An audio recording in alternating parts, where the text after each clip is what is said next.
Je visite la Maker Faire Lille et dans cette vidéo, on va trouver des robots, des techniques de création très intéressantes, un organisme sorti des jeux vidéo et quelques surprises. Salut les amis, on est à la Maker Faire Lille et je vais vous faire visiter. On va avoir pas mal des interviews et aussi des gens très intéressants. Il y a pas mal de projets, on va passer un bon moment et il y aura quelques surprises pendant la vidéo. Allons-y. Cet événement se passe à Lille, à la gare Saint-Sauveur, un endroit très cool où on va passer 3 jours avec plus de 600 makers. J'adore les événements de ce type car ça nous donne l'opportunité d'échanger avec pas mal de gens et de découvrir d'autres créateurs. Allez, c'est parti, on va passer aux interviews. Ok les amis, on est avec Anouk et on va faire une petite interview parce que je trouve génial ce que tu fais. Est-ce que tu peux nous expliquer un petit peu ton univers? J'ai vu qu'il y a pas mal de papiers, origami, machin, mais bon, franchement, je connais rien et ça m'intéresse tout ça parce que je trouve très beau ton univers. Merci beaucoup. Alors du coup, pour présenter un peu mon travail, donc tu parles de papier, d'origami. Alors moi, je vais pas forcément faire d'origami à proprement parler. Mon travail s'inspire de cet art ancestral du travail du papier, mais la différence, c'est que l'origami, on va partir d'un seul format et à force de pliage, on arrive à un objet 3D. Moi, j'ai plutôt utilisé plein de papiers de couleurs différentes. Je vais les découper, je vais les coller pour pouvoir créer ce genre d'œuvre. J'ai vu pas mal de tes projets. On va faire passer quelques images des travaux que je pense que ça t'a pris beaucoup de temps. Tu peux nous expliquer un petit peu de ça et puis on va en même temps vous passer les extraits de toutes ces belles créations. Du coup, dans cette pièce que vous avez derrière, on est sur l'exposition Jungle de papier. C'est une exposition qui a été commandée par la Maison Folie Moulin, qui a été visible pendant le mois de septembre et octobre. Et les dates concordaient pour qu'on puisse l'exposer juste après, ici à la Maker Faire. Donc j'ai eu l'opportunité d'avoir cette belle pièce pour pouvoir présenter mon travail. On a la création qui m'a pris le plus de temps, c'est le pan. C'est une création que j'avais commencé en 2022 et que j'avais mis un peu de côté pendant pas mal de temps puisque j'avais toujours d'autres projets qui venaient en priorité. Et là, pour l'occasion, pour cette belle exposition, je me suis dit que ça valait le coup de terminer cette pièce et d'en faire la pièce maîtresse de l'exposition Jungle de papier. C'est toujours difficile d'estimer un temps pour ce genre de création, mais je pense qu'on n'est pas loin des 300 heures de travail sur cette pièce. Merci beaucoup. On va laisser toutes les informations sur la description de la vidéo et bravo encore une fois pour ton travail. Merci à vous, merci.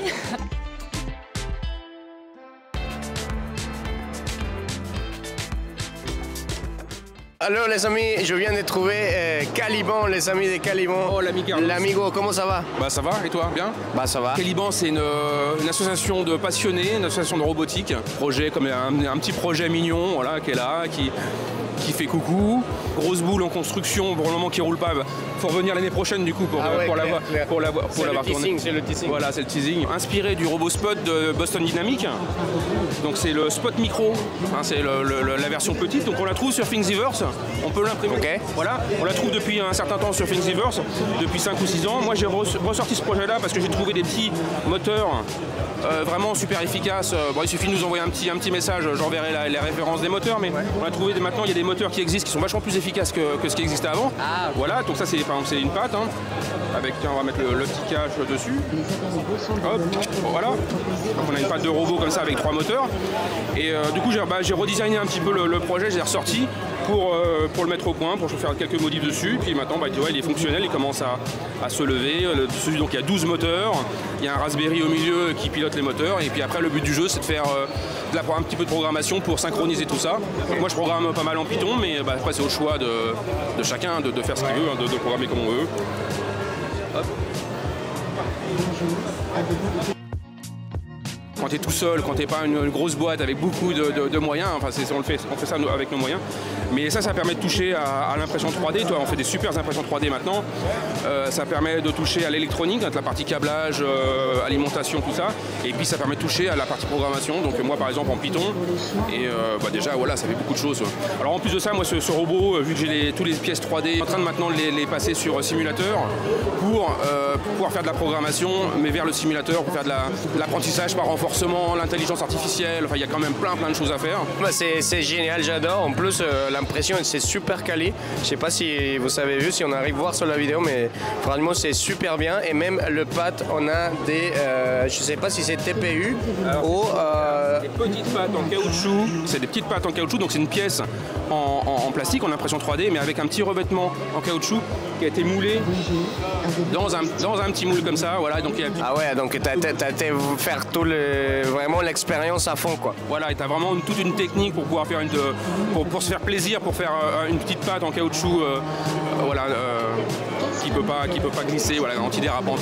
Voilà. On fait pas de pub, mais c'est fait sur une Prusa, et ça c'est un rouge Galaxy de chez Prusa, un peu ETG, voilà, et c'est vraiment super magnifique. Là, c'est sorti de l'impression, quoi. Tu vois, les collègues qu'on fait ce robot il y a 5 ou 6 ans, à l'époque, il fallait poncer l'impression, le poncer, l'enduit, reponcer. Mais là, c'est vraiment sorti de l'impression, tu vois, puis ça fait vraiment des super belles pièces, quoi. Alors, on est situé à Paris. On est très présent dans les salons, hein, pour nous voir dans les Maker Faire ou dans les autres salons de ce type-là. Tous les deuxièmes mercredis de chaque mois, on fait un apéro sur Paris. Donc, vous êtes conviés à venir. Hein, vous n'êtes pas obligé d'être membre pour venir. Est-ce que les gens qui ne sont pas à Paris peuvent faire? Eh bien sûr, hein, voilà, j'allais le dire, tu peux te connecter sur le Zoom qu'on met en place. On peut se connecter en Zoom, on peut venir sur place. Et après, on a même accès au replay. On peut y aller le voir sur YouTube. On fait du replay de tous nos apérobos.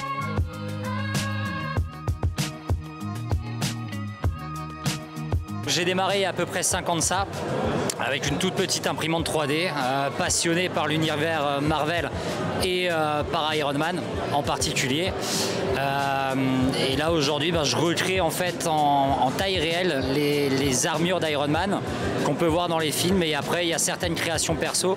L'armure que je suis en train de réaliser, que je pourrais porter par la suite, qui me prend du temps parce que c'est pas mon premier objectif, et toute la partie électronique, grâce à Carlos, en fait j'arrive à m'en sortir plus ou moins, mais voilà, c'est l'univers des comics en fait qui m'inspire du début à la fin.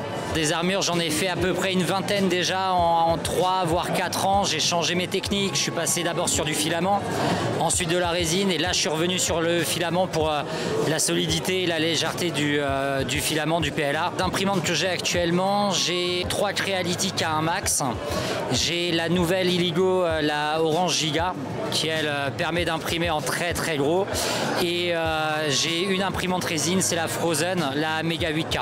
La patience et la persévérance, là c'est impossible d'y arriver dès le début, ou alors il faut vraiment être très très calé, et puis faut pas abandonner. Comme vous avez vu, il y a pas mal de projets, et si vous venez en famille, il y a l'option de la garderie. Ça, c'est une super bonne idée. Donc, comme vous pouvez constater, il y a pas mal de choses, des activités pour les enfants, et comme ça, on peut faire un petit atelier à côté, parce que c'est vrai que des fois, c'est pas évident d'être en famille, parce qu'il y a des ateliers, j'ai oublié de dire, grand parenthèse, il y a des ateliers où vous pouvez partir avec un objet, et c'est génial. Et si on a les enfants, on peut venir ici. Eux, ici, ont des activités, et c'est génial. On va continuer le parcours par ici.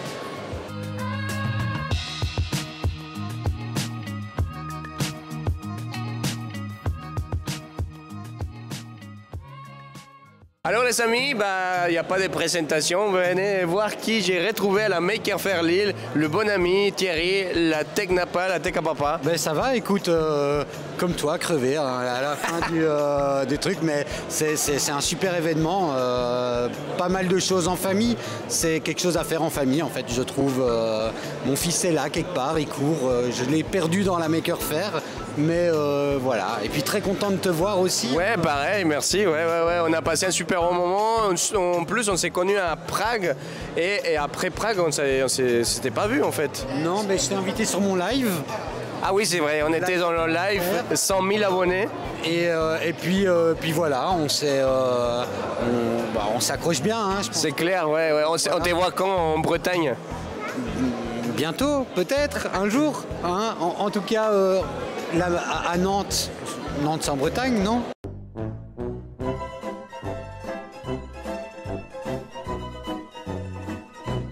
Attention, hein, il y aura des problèmes.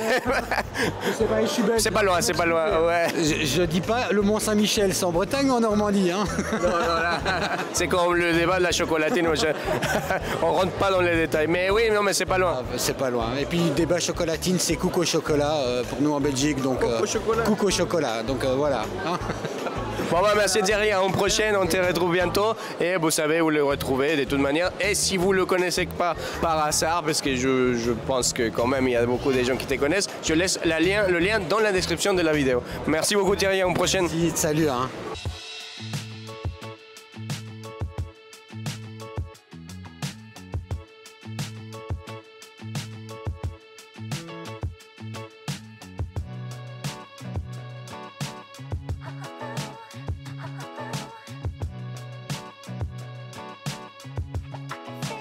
J'ai découvert la machine et la navette. Ça, c'est une navette. Et regardez ce que j'ai bien finir de faire. Franchement, un premier coup et c'est très réussi.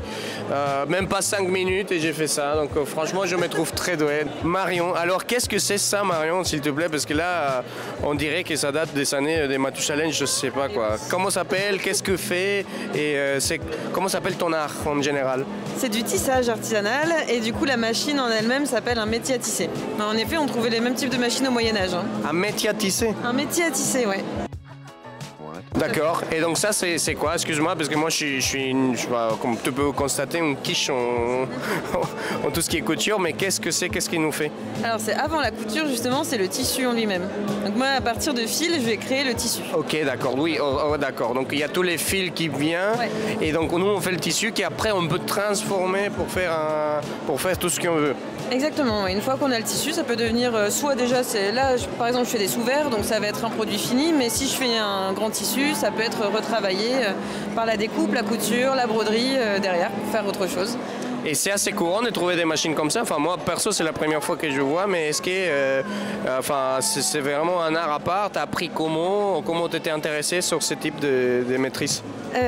Alors, on n'est pas énormément en France à le faire. Après, il y a beaucoup de gens qui le font aussi sans être professionnels du tissage, oui. Mais qui tissent très bien chez soi, chez eux ou chez elles, souvent d'ailleurs, pour fabriquer du tissu, pour apprendre le tissage artisanal, vraiment le savoir-faire en lui-même en tant que métier d'art. Personnellement, je ne connais pas d'école en France qui fait ça. Je ne pense pas qu'il y ait de formation diplômante pour ça réellement. Donc après, il faut apprendre soit par soi-même, soit auprès d'autres professionnels.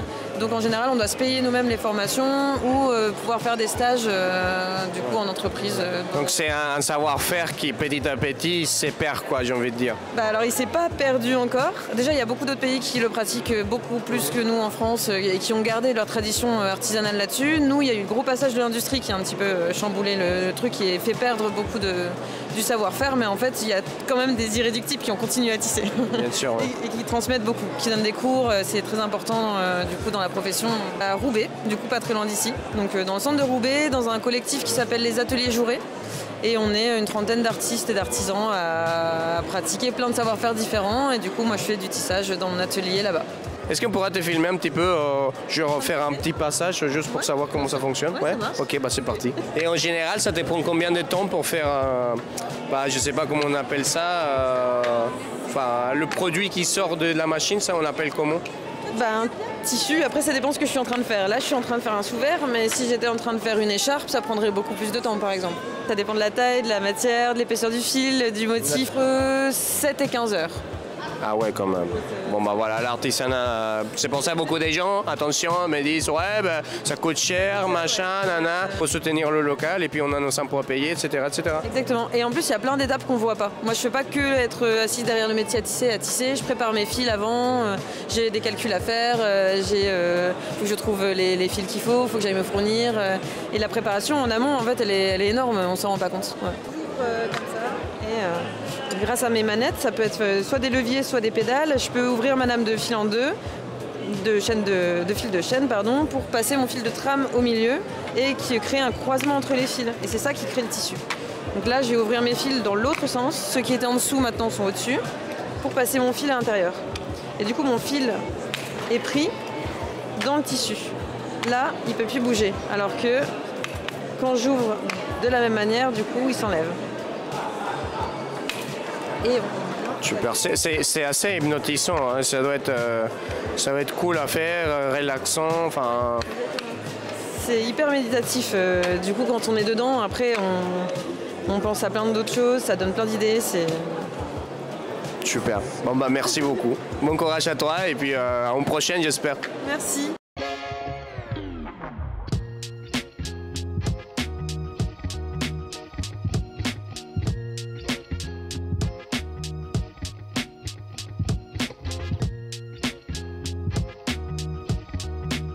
J'ai trouvé un truc formidable, ça s'appelle le blob et franchement je sais pas ce que c'est mais j'ai vu une espèce des jeux vidéo qui mangent un champignon bizarre. Est-ce que tu peux nous en dire plus de le blob? Je suis Mylène, je suis biologiste, je travaillais sur le comportement des fourmis, je faisais de la recherche là-dessus et je me suis passionnée pour le blob à la fin de mes études universitaires, je l'ai découvert à ce moment-là. Blob, qu'est-ce que c'est le blob? Je vois que c'est à la Last of Us, un truc qui oui.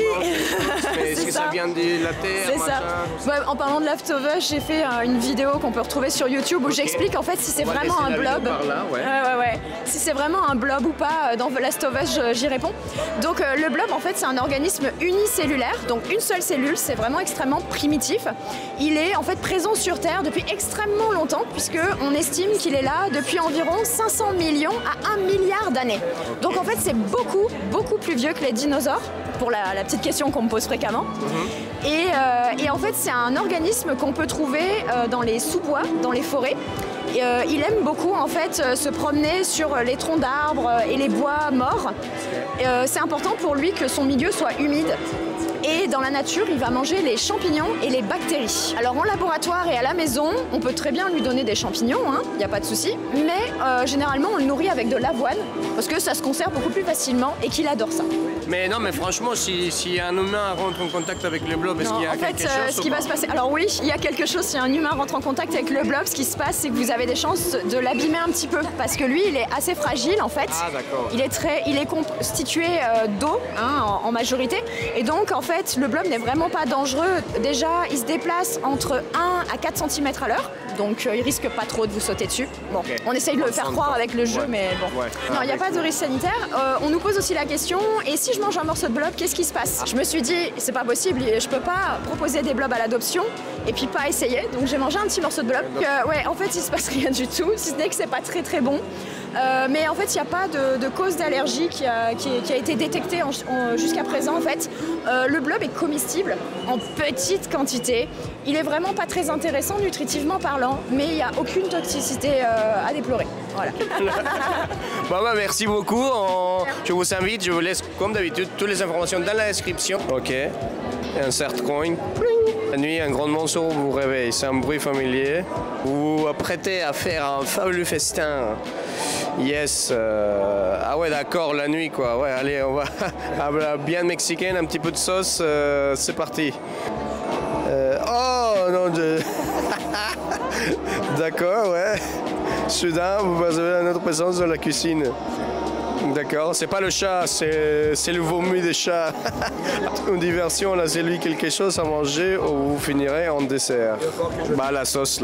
Si je me trompe dans ma décision, ça va m'arriver ça, quoi. Ok. Donc je vais les balancer le tabasco et comme ça, comme c'est un blob français, on va pas trop aimer. Je pense que j'ai bien choisi, hein. On va voir. Et là, ok, je donne des coups là. Et comment je le lance là? Il faut que je touche. Allez, vous savez, je suis le pimenté. Attaque, Pikachu. C'est super effectif ou pas? Ah non mais là, j'étais pas bien réveillé là. Homo sapiens sapiens, Carlos. Direct, parce que ça fait quand on présente de l'épimenté au blob. Ah d'accord. Ah non, attends, regarde. Ah non, si. Non, il le contourne, j'ai l'impression qu'il contourne un peu. Et si, il la mange. Ah ouais, non. Il la mange, c'était une bonne idée. Tout simplement, le blob est une seule cellule qui multiplie ses noyaux. Et une cellule, c'est composé essentiellement d'une membrane, donc c'est-à-dire c'est l'enveloppe externe, qui contient un cytoplasme et éventuellement un ou plusieurs noyaux. Nous, ce qu'on va aller voir, c'est essentiellement la membrane de la cellule. Si on regarde de plus près, la membrane de la cellule est composée en grande partie de lipides. Les lipides Dans un langage un petit peu plus accessible, c'est du gras tout simplement. Et dans l'huile pimentée, qu'est-ce qu'il y a? Il y a 95% de lipides, donc 95% de gras, 0,75% de piment. Et ce qu'il y a de bien, c'est que quand le blob va absorber de l'huile pimentée, il va absorber le gras de l'huile et ça va lui permettre d'alimenter sa membrane et ensuite favoriser sa croissance.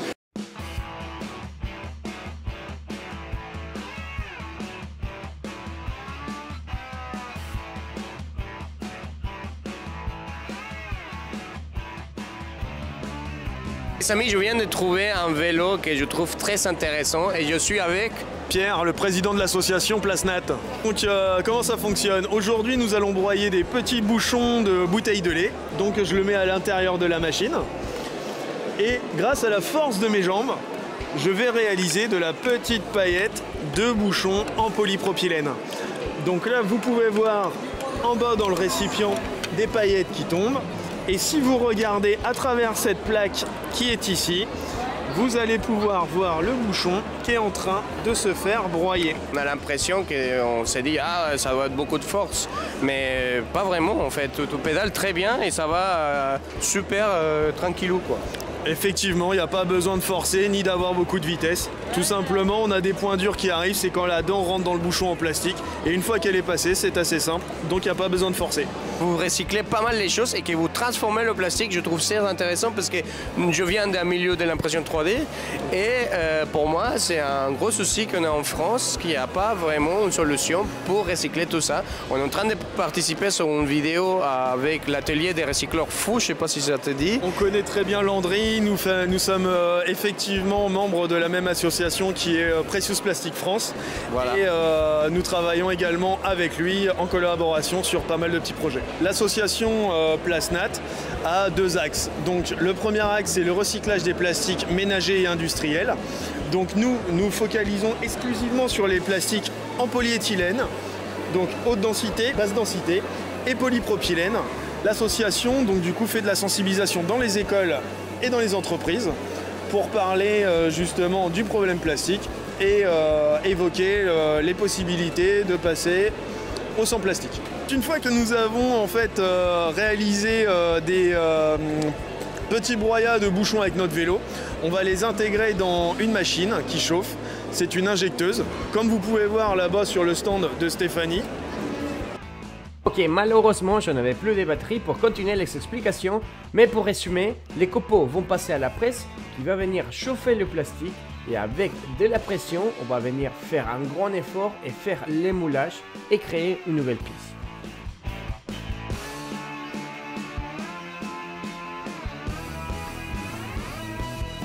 Ne pas mélanger les plastiques et continuer à bien les recycler.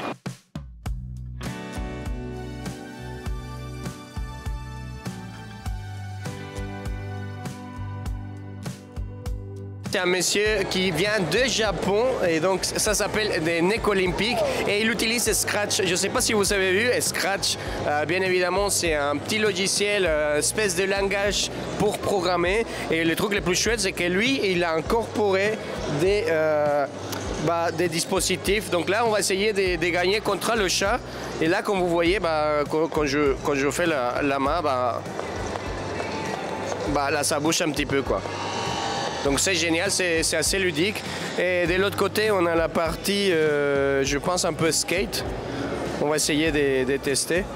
Monsieur, il ne parle pas français ni anglais, mais on est avec le traducteur.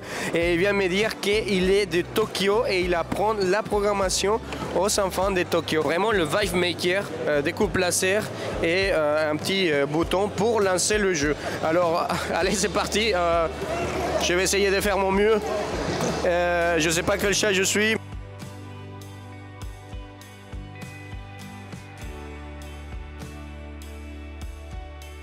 Ok, ouais, donc j'étais bien le chat qui est perdu, quoi.